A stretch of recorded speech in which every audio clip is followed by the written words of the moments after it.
Hi, today is the 3rd of June. So today I'll be doing the first financial statement review of SP Setia. SP Setia is considered the largest property developer, public listed property developer in Malaysia. Um, so this is more like accounting students can learn, auditors also can learn, and those who want to learn how to invest, how to read financial statements can also learn. Um,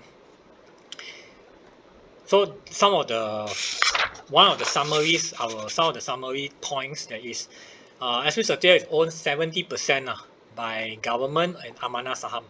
Okay, EPF, PNB, and amanah saham. So you can see that my conclusion of this is not doing. It's not a very good company now. Okay, this is a lot of public listed companies in Malaysia are not doing very well. Okay, so when it's not profitable as it should be lah, put it that way lah. So okay, so I can go through some of the things. So we want to know, for example, what do they do? Okay, so you can see here, SP Setia is different from other developers because they focus a lot on township development. They build landed property more than condo. Okay, so they do a lot of these special things. They do a lot of green. So eco world also is like that. Okay.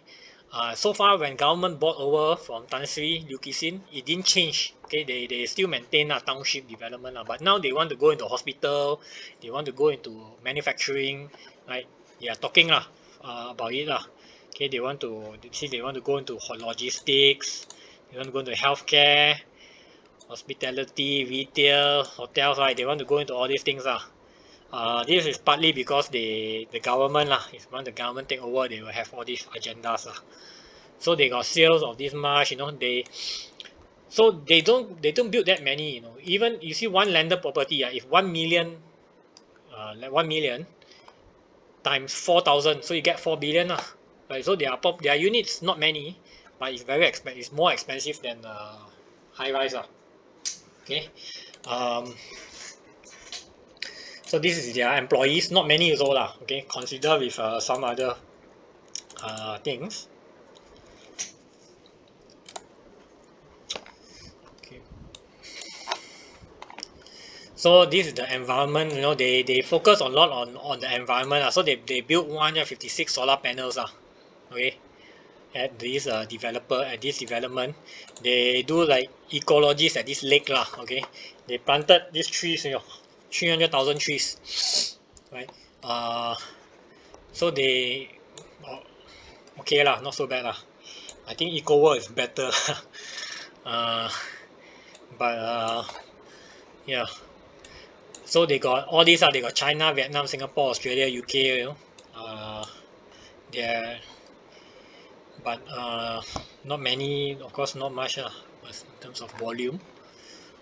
These are their directors, these are their banks. Okay, this is the auditors. These are all their legal firms. Um, so they got a lot of banks okay, almost every bank I don't know which bank is not here every bank is here Uh,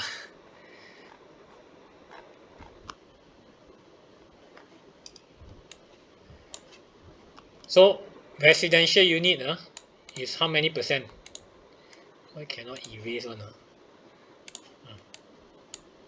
Landed residential unit is 89%. Okay, of their launches so they are more towards landed. Okay. Landed will be different okay. Landed you have to build roads, you have to build police station, you have to build school, fire brigade, you have to build commercial, residential, right? You have to build hospitals, you have to build offices, you got everything when you do residential landed. Whereas when you build condo it's easier, okay? And condo you don't need so much land. Condo 2 acres, 3 acres also you can build something already. Here you need 100 acres. So most of their development is very far away. It's like Klang all the away the fringes of Klang Valley Most of it Of course they got some in high rise in Mid Valley, but the rest is because their land bank is there okay. Uh, There are no more land in the Klang Valley already, so they have to go out of the center lah. So who want to stay? That's the question now. Okay, some people they don't want to stay so far. Okay, you have to see what is the drawing point lah. Okay, what is the thing that make people want to stay in places like Kajang, okay, places like Semenyi, Shah Alam, far away. 1 hour 45 minutes to KLCC. If no jam lah. Okay, so these are some of the worldwide. So Malaysia they say is challenging lah, not so hard. Continual challenging. Whereas in Singapore, good take up. Vietnam recovered quickly. Australia went up 15%. UK they upgraded. China, continue to rise. So when it comes to Malaysia, they don't really talk very good about Malaysia lah. uh, of course, you got moratorium lah. What is their outlook? You can see lah, all this, okay. What is the outlook? So they want to optimize. So they want to sell lah. Basically, what they are saying is they need money. So where are they going to get the money? So their answer is they're going to sell off their land lah. So whoever wants to buy land, you can go and approach them. Like of course, what lah? But they got not much land also lah. Okay, compare with Sun Dhabi, compare with some other companies, they got more. Okay, so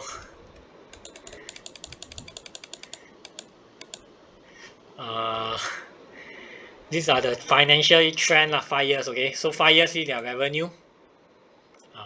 This one very high. I don't know why, like dropping already. Revenue dropping. Earning per share also dropping, right? Going down. You see the net asset. When you have more, your net asset is, so if you sell everything, you sell off the company, by right you should get about 3 ringgit per share. But your share price only 170, so it seems like people got no confidence in this company. That's why the share price is so low, right? And there's good reason. Usually the dividend is so low, right? It's not even 1 cent per share. Now your share price is $1, 170, but your dividend is, they don't even give you 1 cent. They can only give you 0.65 cent one share. So how are you going to get back your investment, right? See, last time different. Last time you pay so much, dividend. In these 3 years, no dividend at all. Almost no dividend. So since they bought over from, the Tan Sri, they didn't do very well lah. Okay. And their gearing ratio also not so good. The gearing ratio, you see, last time okay, now 0.6 already. See the profit from 300 million, from 1 billion go to 300 million. So what happened to this company, right? I don't know. Okay.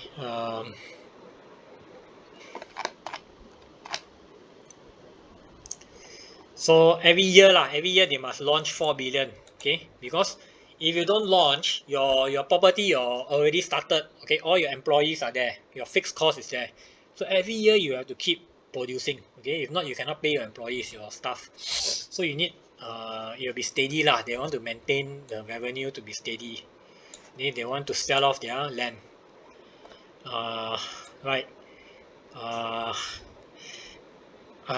don't know lah, because why they want to sell their land, then what are they going to do if they got no more land?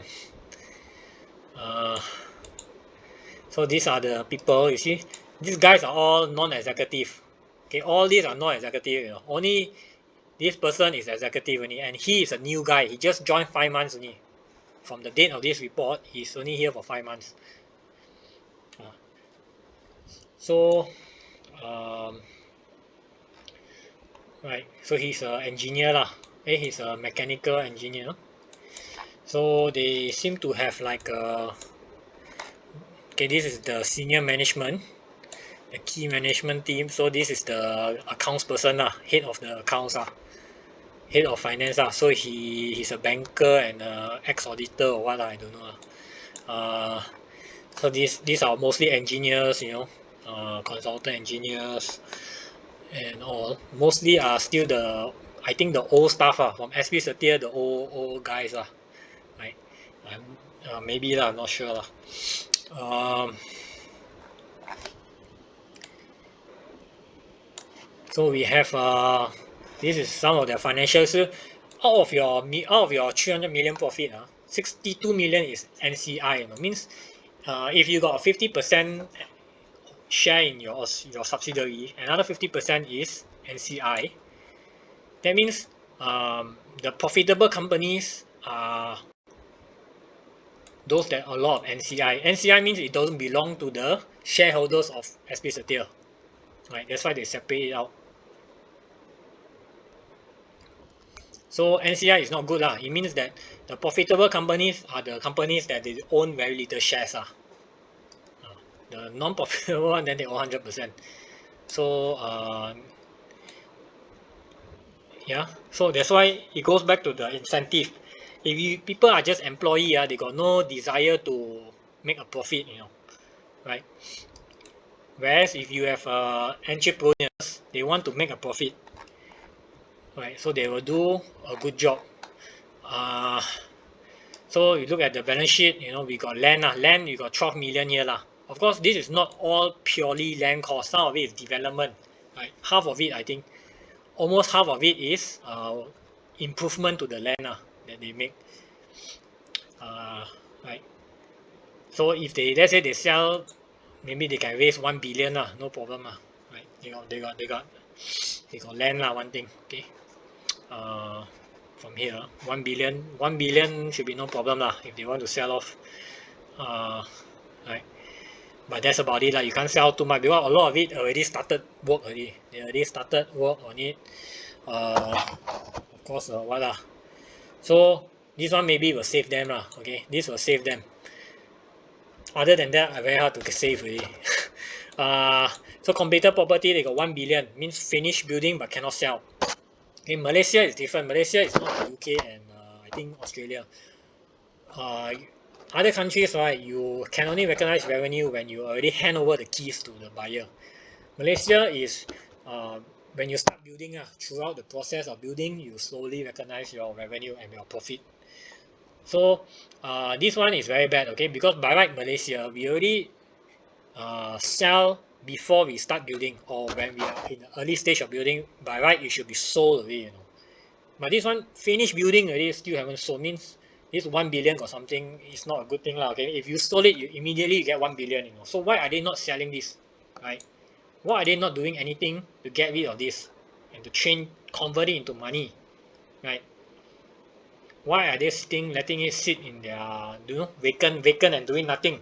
Because if your house is vacant, after 2-3 years, the paint will come out, the right. I don't know okay, maybe they think if the property market go up, then this thing will go up right. Yeah. So this one is property development. This is inventory that haven't complete, so it's normal This is normal. Not complete is normal, but complete shouldn't be so high okay. Cash at bank they got 1 billion cash, okay, which is enough. You see the current asset 11 billion. Current liability only 6 billion, less than 6, so you can pay your current liability will be no problem, okay.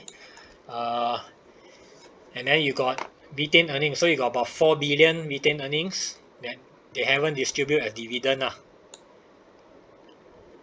but out of this see 1 billion is belongs to not the company shareholders, right? This is the shareholders of the subsidiary companies, non-controlling interest, other shareholders of so right. So who are all these NCI? Wow, so good they earn, I don't know who are the NCI, okay, but so the gross profit, okay, I did this because I did one version but it's too long, so I try to make it under 30 minutes now okay. So gross profit is 27%, last year is 21%, so why suddenly go up? And it's not very high, so even 27% is not very high, okay. I've seen some is 30 over percent, 35%, 38% is normal. So and finance cost about 5%. 5% is about normal lah. Okay. Uh, so okay, this is a cash flow statement. So cash flow statement, the first thing we want to look at this. So it went up. Their cash went up by 100 million. Last year went down by 100 million. But why it went up? You see here, this is the main reason why they went up, because they issue bonds. So-called is Islamic bond. They got 800 million from Islamic bond. So if it wasn't for this 800 million, by right their cash went down by 700 million. Okay, you see, when they pay their bank borrowings, they have to pay a lot. This is a new one lah. This is new borrowings. This is old. You're paying the old one. So every year you have to pay a lot of money. Billions. Okay, your interest alone is 400 million. So basically they are bleeding cash. Okay, their cash is going down lah. Right, last year and this year.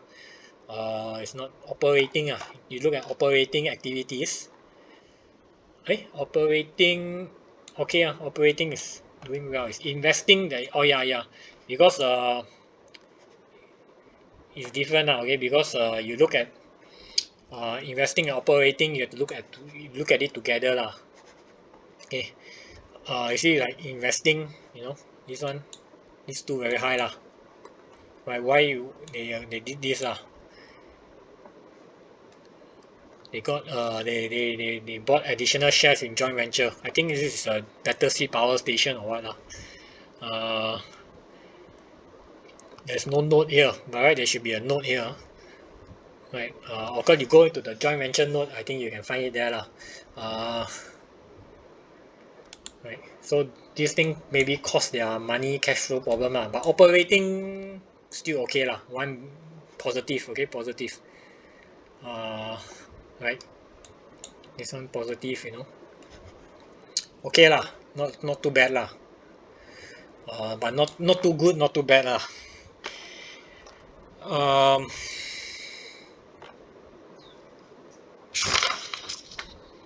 Okay, let's go to the notes.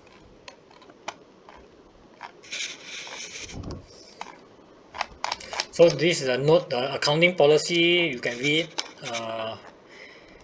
accounting policy if you want to know. But investment property now, you see the investment property, their rental, their investment, basically whatever is for rental, you call it investment property. Whatever is for your own occupation, you call it property, plant and equipment. So their rental income is only 47 million, right? Whereas the maintenance of the investment property is 10 million. So basically your net income is 37 million, but your net book value is 2 billion. So your return is only 1.8%. Even your interest is more than 1.8%. So something is not right with your investment property, right? Is it because the right, the rental the income from this is not good enough, right? From your investment property, or what you say, maybe you can sell it lah. Also for sale lah, long term sale lah. Also can lah. Right, that's why sometimes you don't know, is it the management want to sell it, is it for investment purpose or is it for owner occupation purpose? So sometimes they very cunning, they cannot sell the property, right? But right, it should be inventory, but they go and put it inside investment property. So you have to check lah. Auditors will check one by one. Almost all the material investment property, right? They will check what are they using it for, what is the income, is it vacant, all these things they will have a schedule for it okay. And this is fair value they are fair valuing these two. So is the value correct or not? All these things okay. So this is their unsold property is going so last year got 1 billion unsold property. They managed to sell out 1 billion. They managed to sell 400 million. So okay, because it went up. They are selling more of their unsold property. Last year, So every year if they can sell this much, then they can clear off their unsold property. So this is a good thing.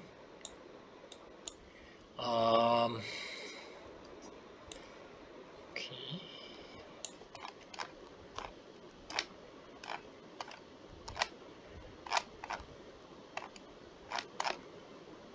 So you can see their joint ventures. So their joint venture, they bought the shares, or they contributed the capital 3 billion. But so far it make losses, right? So I don't know what happened, why is it loss, okay? It sounds very, what is the point of having a joint venture if you are going to make a loss? Right, you put 3 billion there, but when you net off these two, post-acquisition profit is a loss. So can you recover or not? This thing can be recovered or not? Auditor will check whether it can any impairment. These are the joint ventures okay. Malaysia, Malaysia, Malaysia. This one better see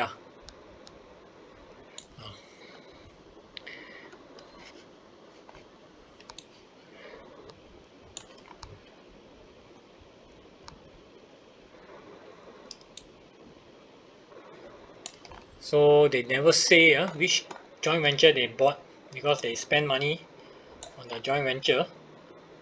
Right? They never say. Like a direct, indirect, yeah lor.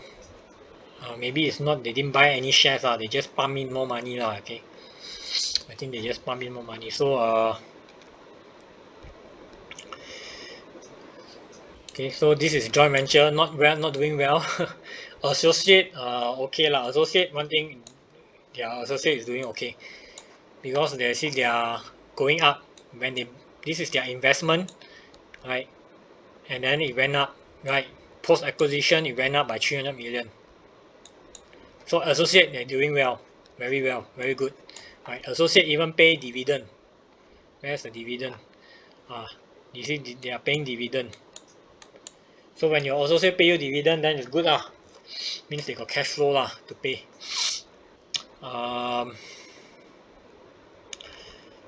As associate, so we want to look at the next thing is here, deferred tax. So they got deferred tax liability of 100 million. Okay. But this is very funny because this one is some companies they make losses. Okay. Normally, if you make a loss in the company, you can, if in the future years, if you make profit, you can offset with your previous year's losses. Okay. But now your previous year losses, they are not considering it as an asset because they cannot convince the auditors or they are prudent that they don't foresee that their companies will make a profit, to offset. So it means for the next 3 to 5 years, they don't see any profit from those companies. And this is 400 million, right? 500 million times 24%, right? Is 100 million, 100 million. The moment you recognize this, you got 100 million profit already. But they are not. So this one, another one also, they don't want to recognize, right? So normally they don't recognize all this. See, it is not probable that taxable profits will be available. That's why they don't. So you can extend to 7 to 10 years, but they say it's not probable Okay, so they never. So this is the trade receivables. We look at this so we got some people more than 4 months they still never pay. By right, you have to pay within, maximum is 2 to 3 months you have to pay already when they bill you, right? But here 4 months ago they never pay, right? 80 million. But the director say no problem with bad debts because, right? Because the title is still in the company's name. This is what the director say So no problem with bad debts basically. So this one, contract asset, contract liability, not much problem here. Nothing much.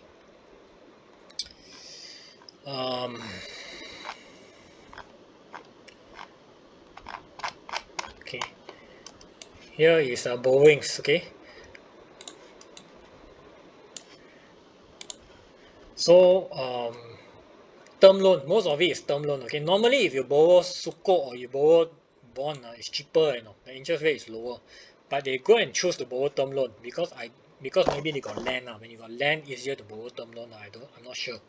Okay, but this one in the next year they have to pay back 3 billion. So where are they going to get the 3 billion? You know, and you have to keep borrowing lah. That's why every year you borrow and then you pay, you borrow and then you pay. You take a new loan to pay back your old loan lah. So even a 10-year loan can last 30 years, right? So these two, right, you have to pay 7 billion in 2 to 5 years, which is not a good cash flow. You have to find a way. You have to find a way to come up with the money lah. Of course, they are government-linked company lah, so they no problem for them to get money to borrow lah. So you see the rental income, like I said just now, not much only 46, whereas the investment property is 2 billion. So what is all this other miscellaneous income? I don't know lah. What is this? Okay, why so much one?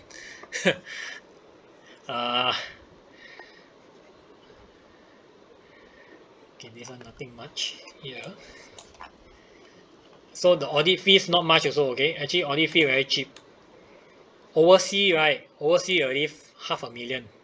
Malaysia less than 2 million. So cheap Okay, Malaysia audit fee very low.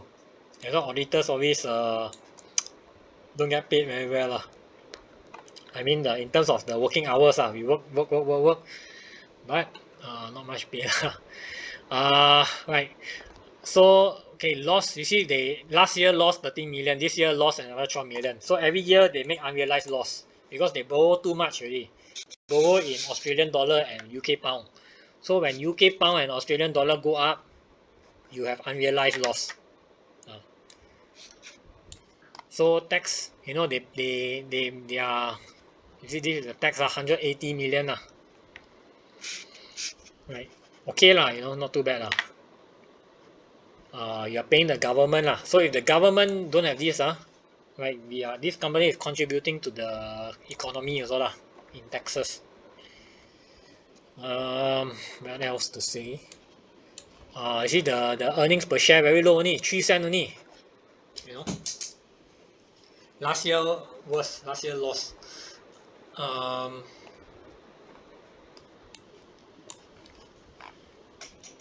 So these are the related party transactions. So these two directors, they bought property from the company. They bought something from the company lah. So maybe they got a discount. You see, you don't know, is it arm's length? Maybe they got a 10-20%, their employee discount or what lah. I don't know lah. Okay, but right, this one also last year they bought two things. Right, this guy bought sale of property Right, this guy bought. Very rich 5 million. Must be bungalow okay. So these are the interesting things that you can find out from the annual report. So this one, you look at the borrowings, okay. See, they borrow so many, they borrow in pound, Australian dollar, USD. So of course, when the Australian dollar strengthen 10%, you lose 100 million already, This is why you need to hedge. Right, 100 million. Who is going to pay 100 million? Of course, it may go up lah. It may weaken lah. If it weaken, then you earn lah. But Malaysia ringgit not doing very well. So you borrow overseas currency is not a good idea. It's not a good thing. Maybe government got some political reasons. I don't know. So this is a segmental analysis. So you got most of it is property development lah. Others, this one maybe hospital, all the other things okay. But 90% is property development. Okay, 90%. Yeah. So others also making loss. I don't know. Then this one better you take it out, right? Why you make loss? And then construction also make loss. This one you make profit lah. I don't know. You have to think lah. If you are the fund manager, you ask them, what is all these others? auditors they will know, because auditor they got the breakdown of all these things, how these numbers come about. They will know which company, contributed to all this. But investors you don't know. Okay, that's the bad thing about this thing lah. Okay, so you see here, UK no sales for 2 years, no sales. Means Battersea Power Station they never hand over one single key to the customer. Uh, right. Singapore went up. Right, Singapore went up. So Singapore I think they are doing okay lah. Should be okay. Malaysia no. Vietnam okay. Vietnam very good Vietnam also went up yeah lah. So why Australia, you got so much asset in UK, but you got no revenue. So something is wrong with the Battersea Power Station. Right. You see Singapore, no need to invest non-current asset one. But you can get so much money. I don't know. You have to find out lah. Can talk to the. So this is about all. So I go. Last one is the shareholders So shareholder you can see here. All these government entities. Okay. 70%, more than 70% are government. Amanah Saham is a lot. Okay. Amanah Saham is almost 30%. EPF is about less than 5%, PNB another 26%. Right. So okay, so we want to know lah who are the owners So if Setia go down your Amanah Saham also will go down. Okay, so that's about it. Thank you.